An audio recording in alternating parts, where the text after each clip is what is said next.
Welcome to Conversations with Verdel Jones. I'm your host, Verdel Jones. And being an educator at heart, I'm dedicated to sharing conversations that inform and enlighten in the hopes that you learn something you may not have known. So we have a really great show for you today, and I am so excited to invite Byron Hurt to Conversations with Verdel Jones. He is a filmmaker, he's a writer, he's an activist, he's a speaker, plus so much more. So I'm excited. And he's also a graduate of Central Islip High School. And all of you that know me know I love Central Islip. So let's bring in Mr. Byron Hurt. Verdel, what's happening? How are you? I'm good. I'm good. Thank you so much for, yes, represent. I'm rocking my Central Islip Musketeer shirt. I love it. I love it. You know, there's something special about CI, you know? You know what? CI produced a lot of really beautiful people. Absolutely. Absolutely. You know, and that's not an understatement. Mm-hmm. You know, I mean, there are a lot of really great people that have come out of Central Islip. Mm-hmm. And especially a lot of Black and brown people, you know, who came out of that town, who have gone on to do incredible things with their life. Absolutely. And many of us are still connected with each other, right. Like the two of us. Right. And, you know, I still have friends that go all the way back to kindergarten. Right. You know, yeah. It's so true. It's so true. And you know what? I think a lot of that has to do with us being a diverse community. I think that has a lot to do with it. I want to get right into it. You are an award-winning filmmaker. Why did you get into creating films, and more specifically, why documentaries? Well, you know, growing up in Central Islip, no one would have been able to tell me that I would become a documentary filmmaker. You know, that was not something I even thought was possible. It wasn't even on my radar screen, really. Seeing myself as a filmmaker. When I went to college, Verdel, you know, that was a really major growth process for me, you know. And when I went to college, I first studied communications and I transferred to journalism. And that's where I met a professor named Andrew Jones, who was he was what they call a guerrilla documentary filmmaker. He made films for PBS. He made films for BET back when they did news. And he was my professor. He taught me everything I knew about broadcast television and also documentary films. And so I was exposed to him and his work, and he trained me. But then I also was exposed to this brother named Marlon Riggs. Marlon Riggs was a documentary filmmaker that came out of the Bay Area, and he made films about race and sexuality and gender, and on some level class as well. And I saw his films when I was a senior in college at Northeastern, and I was really blown away by his work. I was blown away by his courage. I was blown away by his ability to transform my mind in a matter of 60 to 90 minutes, you know, just by watching his film. And when I watched his work, I was like, yo, that's what I want to do. I want to make films. I want to make the same kind of films that Marlon Riggs makes. And I want to have the same kind of impact on people's lives that Marlon Riggs has had on mine. And that's what really inspired me to do it. And I've been doing it ever since. Now, it's been an up and down kind of a journey for me, you know, and, you know, being an independent filmmaker is not easy. It's not for the not at all. But it's my passion. It's what I love to do. And, you know, I just want to leave a body of work that outlives me and that makes an impact. Right. And you know what, speaking about something, your films being evergreen, one of the first, I guess, major films that professors show in college is Hip Hop Beyond Beats and Rhymes. Yeah. Tell us a little bit about that, because my daughter actually, her professor showed your film in her class, and I said, yeah, I know him. You know, I think it's amazing the longevity that film has had. You know, and I know that a lot of professors and teachers show the film to their students even to this day. And it's so funny. The other day I had a speaking day at Valdosta State University. It was virtual, so I was doing this, you know, to over 625 students. And wow.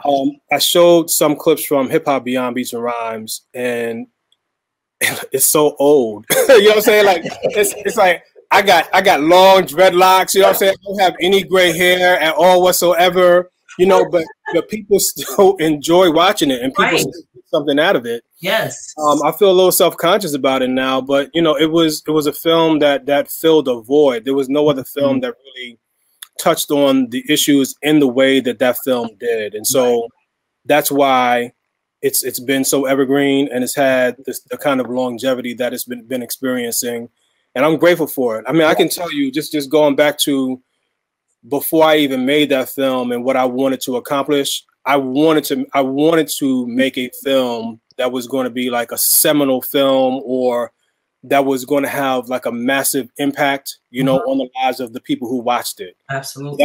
That was a stated, explicit goal that I had in making that film. And I felt like if I put my heart and soul into it, and if I made a film that was cutting edge, you know, like a film that no one had ever made before, then it would be very successful. And so it happened.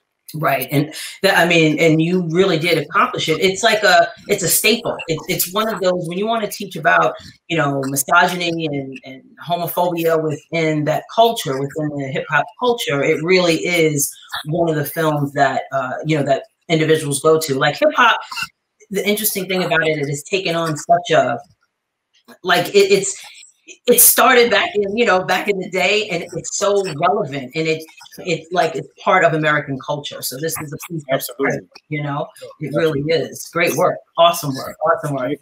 Thank you. And then I want to talk about Soul Food Junkies. This is another film that you can watch over and over and over again, and find something new in there. And I know there's a process in making these films. So tell us a little bit about Soul Food Junkies and what the process was like of making it. And then I can't wait to talk about your new film coming out. But let's talk about Soul Food Junkies. Well, you know, Soul Food Junkies is a film that I made when I was in mourning. You know, I had recently lost my dad to pancreatic cancer. And, you know, during that period when my father was dying, you know, I was doing a lot of research about food, the impact that food has on a person's body. And I started researching the particular illness that he had, and that was pancreatic cancer. And I started, you know, learning that Black people were disproportionately affected, just like almost any other, you know, nutritional related illness or disease. We were disproportionately affected by it. And so one of the factors was, you know, a soul food diet, or a diet that's high in fat, high in sugar, and, you know, just foods that were just not nutritionally dense. And so that's when I decided to make the film. And when my father passed away, you know, I decided to include my story and my father's story, my family's story in the film, because I wanted to make a film that was relatable, that the average person, and in this case, the average Black person or the average Black family, could really identify with or relate to. So they could either see themselves in me, or they could see themselves in my father, they could see themselves in my mother or my sister, or some of the other people who are featured in the film.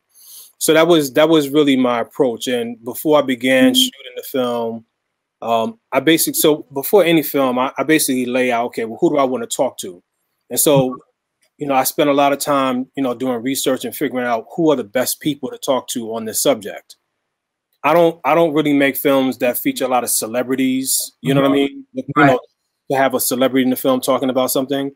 I like to have people who are very knowledgeable in the subject, who know what they're talking about, and who can help people understand the issues better.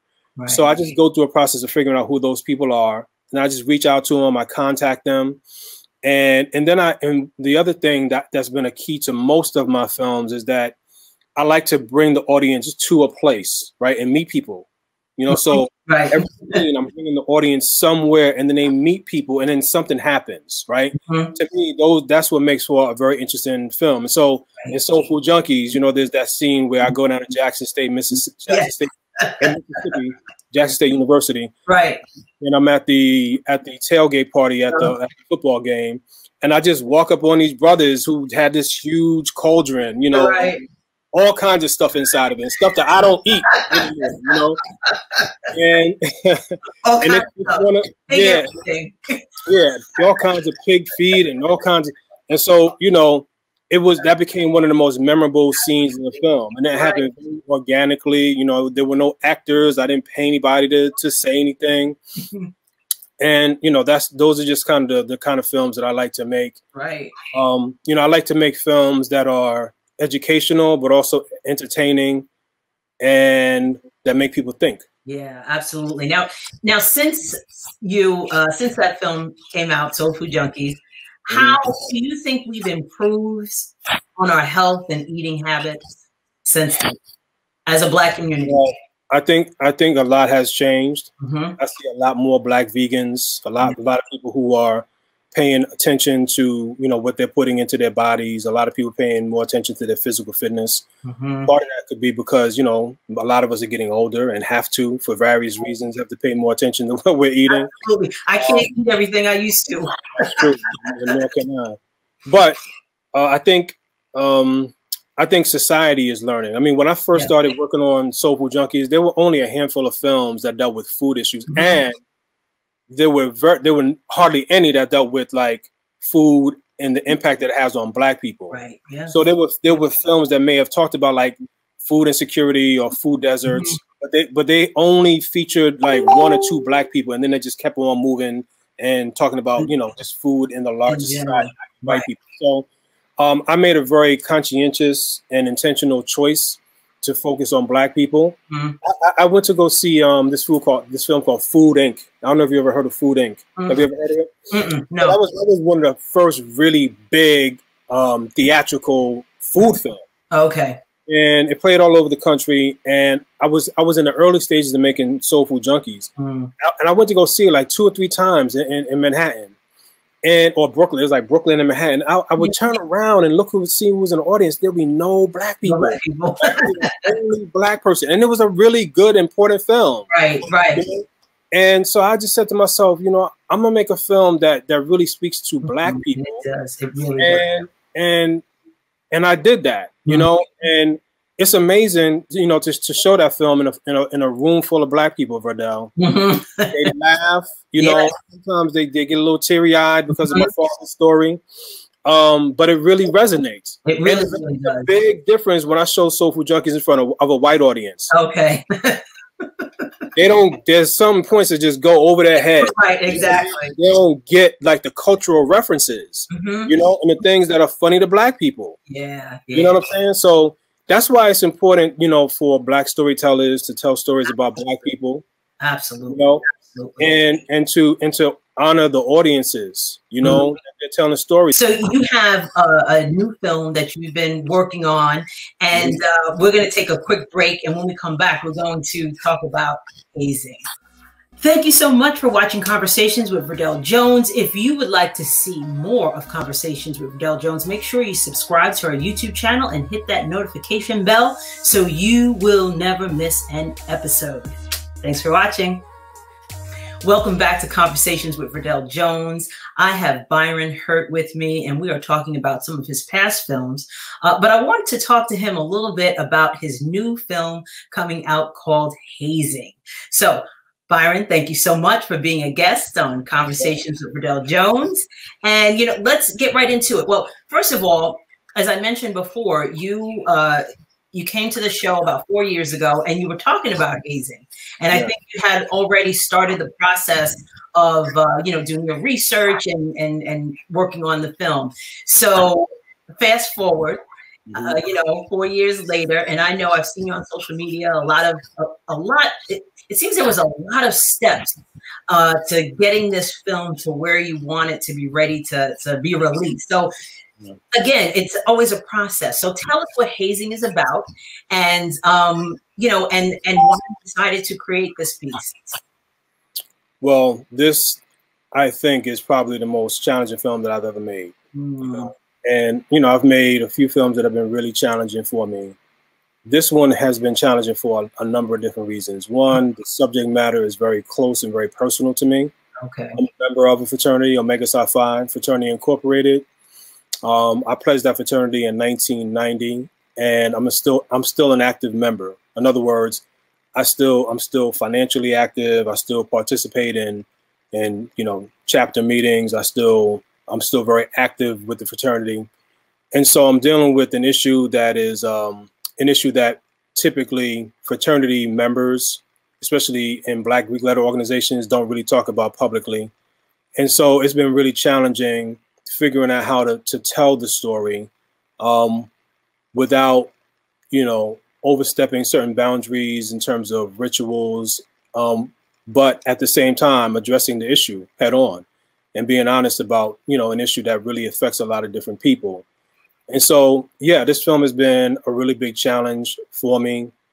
You know, the biggest hurdle for me has been funding. Right. The biggest hurdle. I mean, and that being said, I've raised more money for this film than any of my previous films. Wow. But I had a really high budget for that.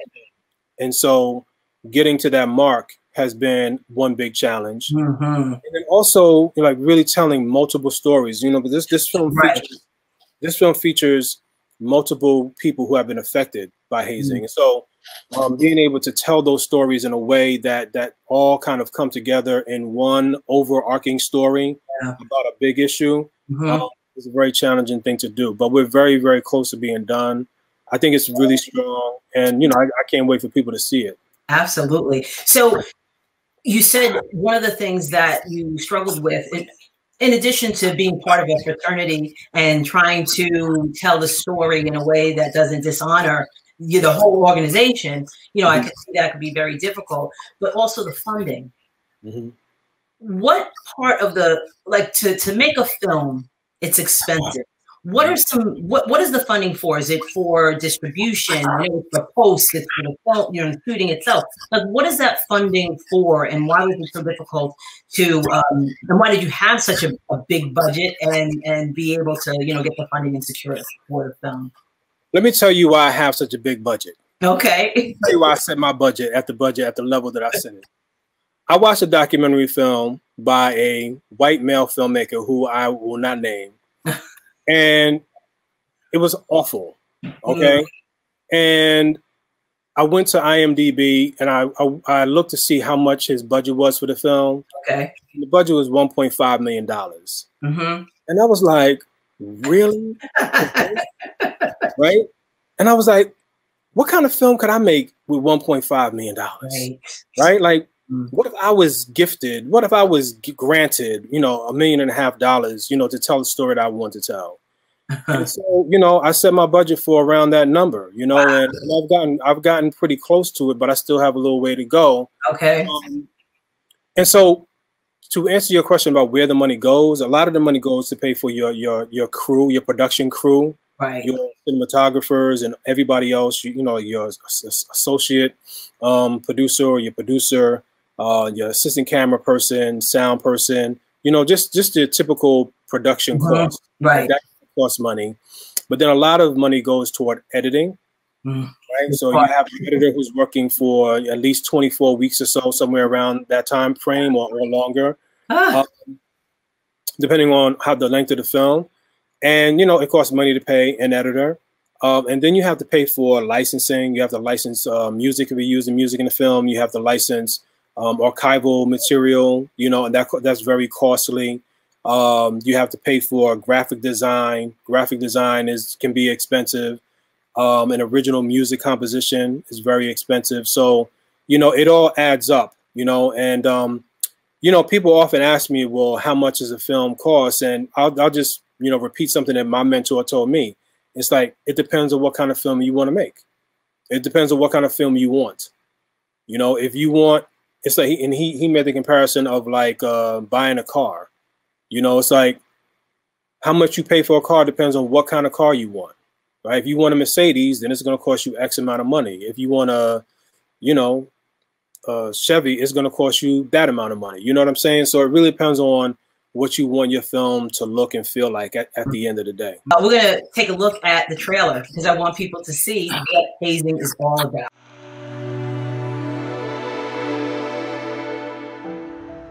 Ever since I was 5 years old, I always wanted to be a Kappa. Gamma Psi, they were known as the popular girls. They tell you once you join, it's a breeze going through college. I was like, man, this is it. Allegations of hazing are growing more disturbing by the minute. He was compelled to drink blunt, force trauma. Girls were pushed into the water during exhausting exercises. Back at the frat house, Dedoun was dumped on a couch and left to die. The first thing they think, oh, they were partying. It wasn't a party, it was, here's what you do to get through this next step of this process. Something happens in the brain where you rationalize it. I'm stronger for this. So let me perpetuate the cycle. It starts with dehumanization, not seeing people as people, which is how you can inflict abuse upon them. Oh, shit! I heard something crack! Another death by hazing in the middle of a war zone. He was a victim of his fellow Marines, and that shook me to my very core. Whether it's in fraternities, athletic teams, or in the military, the change has to happen at a higher level of responsibility and accountability. And that means you're challenging power. There was a calculated conspiracy to cover up Robert Champion's murder.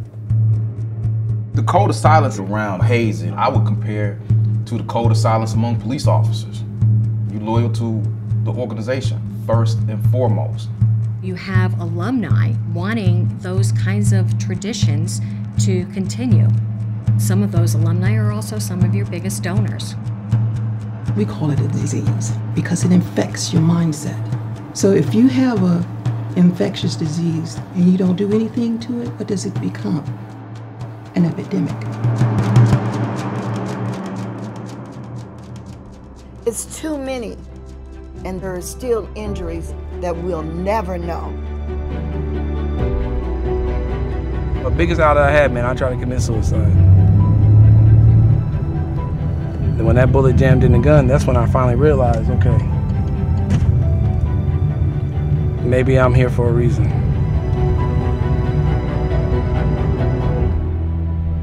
This is the house I was hazed at every night, right there.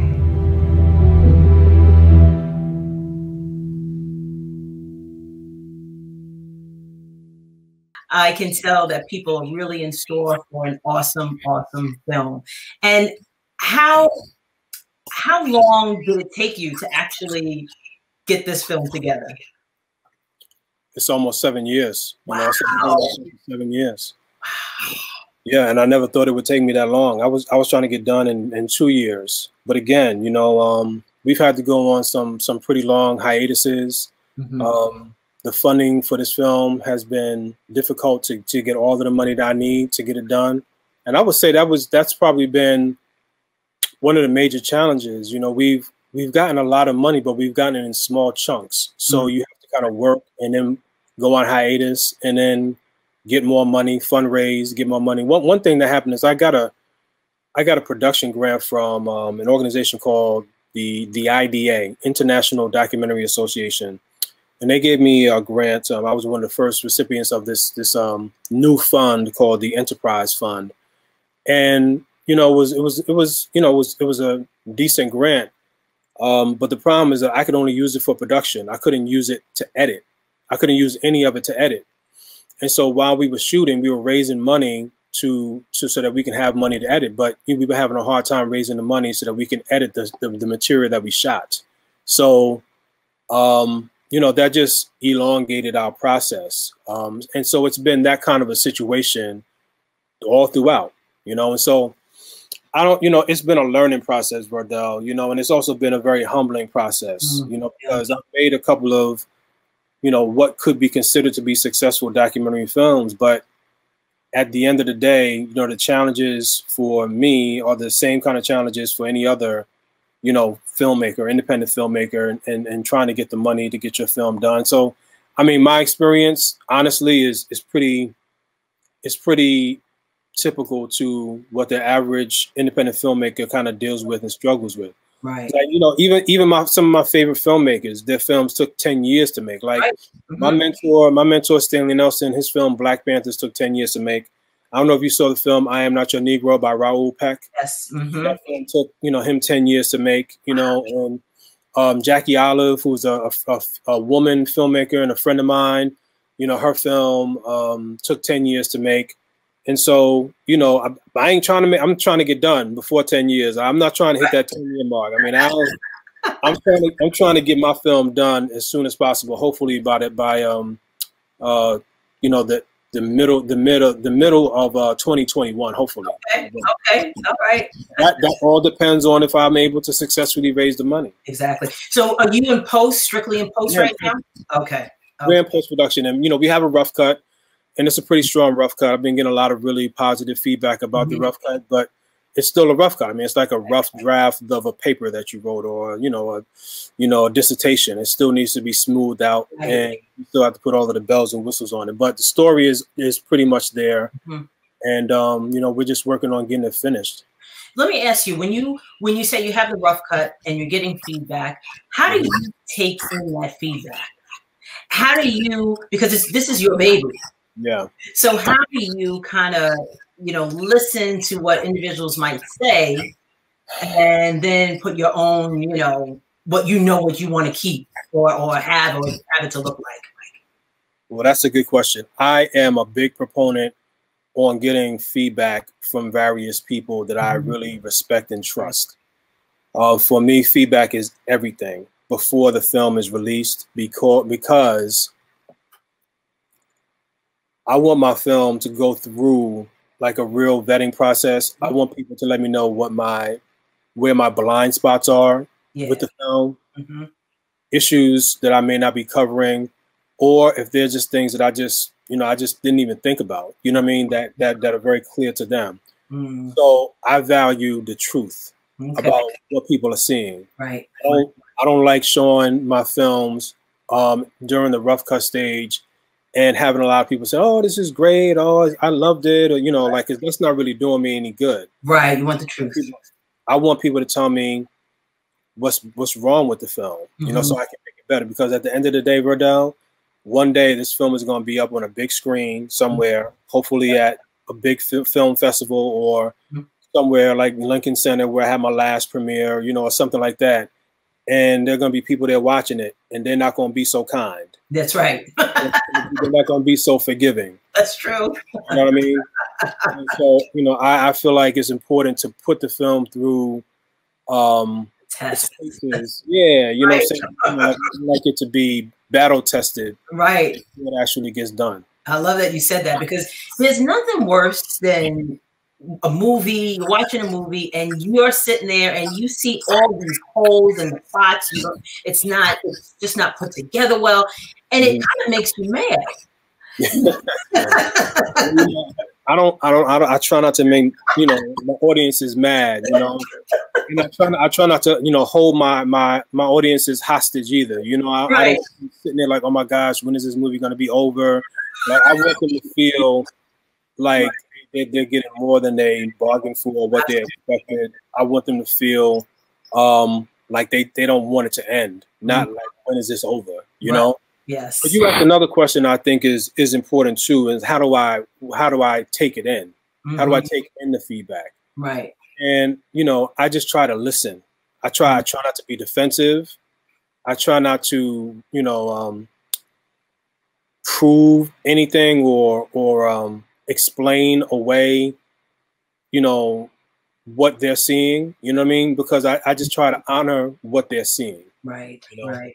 I saw my sister, I've shown it to her, you know, and she always tells me the truth. And, you know, she claims that it's my best film. Oh, so well, you know what, your films are awesome. And, well, granted, I see the final cut, but so they've been vetted. But I mean, they're just so well told, and you can tell that they're well researched. And anything with the documentary, you want to make sure that it's well researched, and that's what you bring to the table. So, you know, I appreciate you know, we appreciate the work that you do. Yeah, I appreciate that. And you know, but again, it's really good to have, you know, people who are on your side and they're looking out for your best interest, you know. Right. So tell people how they can help. You talked about funding, and I know you had a GoFundMe campaign going. So how can people help with that? Well, right now, so the reason why I launched this crowdfunding campaign is for two reasons. One is because, as I said, we've been having difficult raising money to get us finished, right?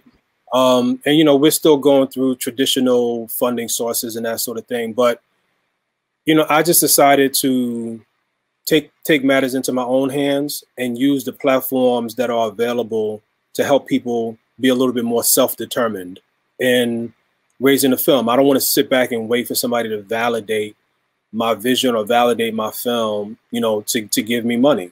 And so I decided, and I didn't really want to do it, but, you know, I decided, you know, the platform is there. You know, it's either sit around and wait for somebody to give me the money that I need to finish or go out and get it myself. And so I started to create a GoFundMe campaign. And we've been able to raise almost $19,000 in a matter of like 9 days or so. That's awesome.